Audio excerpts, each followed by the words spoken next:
Hey guys, welcome back to Euro MMA Zone. Dakota Ditcheva is right now one of the most dangerous stories in mixed martial arts. Undefeated, unbothered by hype. And after more than a year away from the cage, she just proved that time off does not mean she has lost a single step. Let's break down everything that has happened, why it matters, and where dangerous Dakota goes from here. Let's start with the number that matters most. Dakota Ditcheva's professional MMA record now sits at 16 wins, 0 losses. 16 fights, 16 victories. In a sport where even the greatest fighters in history eventually taste defeat, Ditcheva remains spotless.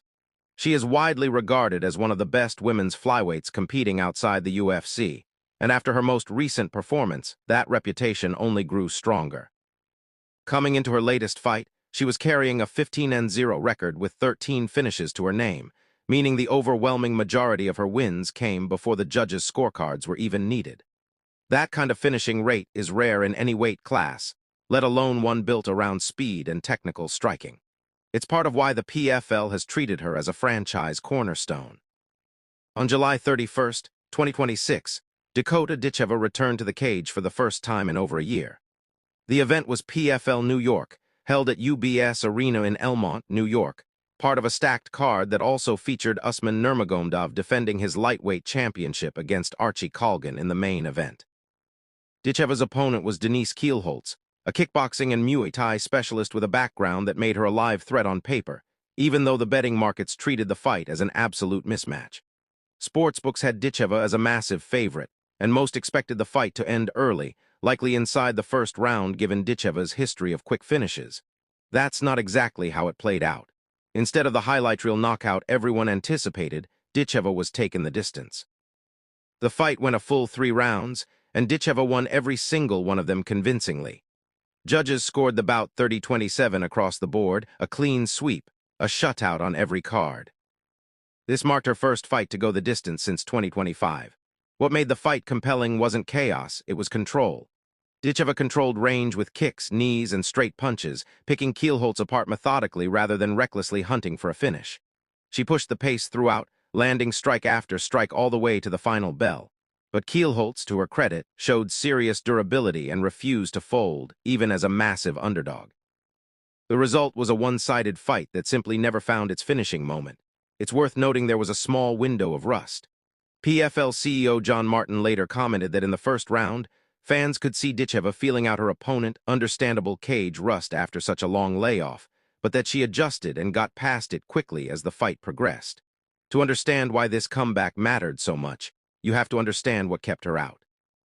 Ditcheva's previous fight was back in July of the prior year, a unanimous decision win over Sumiko Inaba, notably the first decision victory of her career at that point.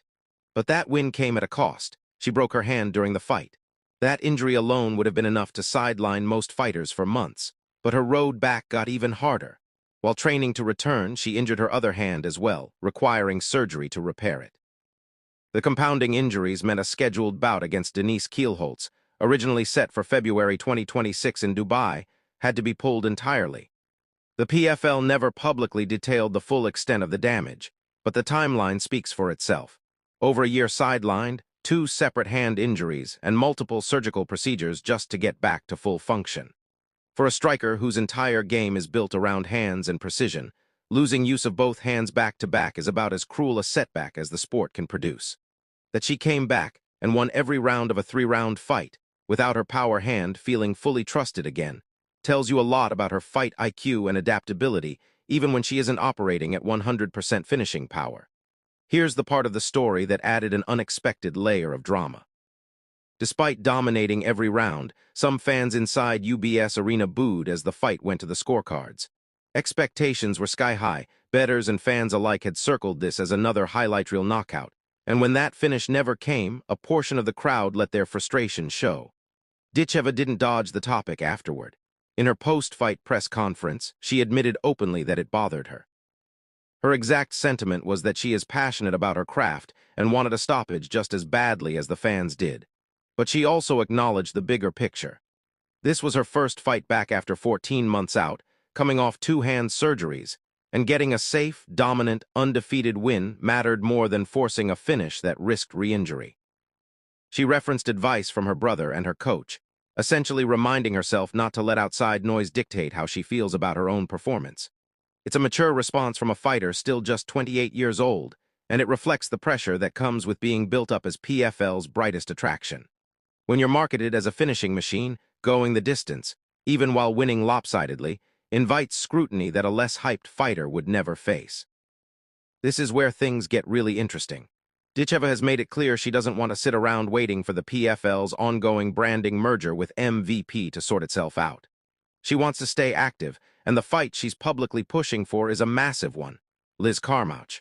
For anyone unfamiliar, Carmouche isn't just a solid opponent, she's a legend of women's MMA.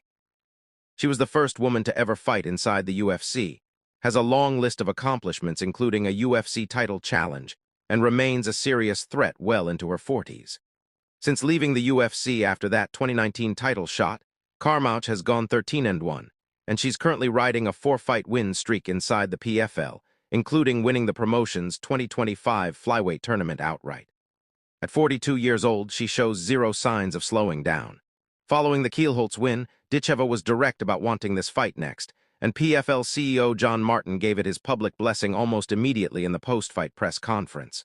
When asked point-blank whether he agreed with Ditcheva's desire to fight Carmouche, his answer was simple: yes. He noted that Ditcheva wants to stay busy after a full year out of the cage, and that Carmouche is, in his words, the fight we make. Martin has said he hopes to get the bout booked before the end of the year, ideally before PFL's official rebrand alongside MVP takes effect. Carmouche herself has reportedly expressed interest in the fight as well, which means, for once, all three parties, both fighters and the promotion, appear to be aligned. The only real question left is timing, particularly given the beating Ditcheva's hands have already taken, and the need to make sure both fighters are fully healthy before stepping in against a striker of Carmouche's caliber. If it happens, this would easily be the most significant test of Ditcheva's career. Every previous opponent, no matter how live on paper, hasn't carried the resume, experience, or name recognition that Carmouche brings. A win here wouldn't just extend the undefeated streak, it would functionally validate her as PFL's true flagship women's champion and intensify the ongoing chatter about a future move to the UFC. Let's zoom out on what she's already built. Ditcheva won the PFL Europe Tournament Championship back in 2023. In 2024, she went a step further, capturing the PFL Women's Flyweight Tournament title along with the $1 million prize that comes with winning the global tournament format. She's now 11-0 specifically under the PFL banner, and her 16-fight unbeaten run overall places her among the most dominant active fighters in the sport, male or female, anywhere outside the UFC. Even during her long injury layoff, Ditcheva wasn't sitting idle. She used the time to expand her business ventures and sponsorship deals, publicly stating her intention to build long-term financial security alongside her fighting career. There's no indication whatsoever that retirement is on her mind. If anything, the opposite. She's framed this period as setting herself up for the long haul, both financially and competitively, while continuing to chase bigger fights and bigger opportunities inside the PFL. Dakota Ditcheva just proved something important. Even coming off 14 months out of competition and 2 separate hand surgeries, she can still dominate an opponent for 3 full rounds without her signature finishing power fully unlocked. 16-0, 11-0 in the PFL, 2 tournament championships, and now a green light from her own promotion to chase the biggest fight of her career against Liz Carmouche. The crowd wanted a knockout.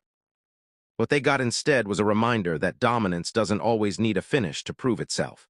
And if the Carmouche fight comes together the way everyone involved is suggesting it will, Dakota Ditcheva may be just 1 fight away from cementing herself, undeniably, as the face of women's flyweight MMA outside the UFC.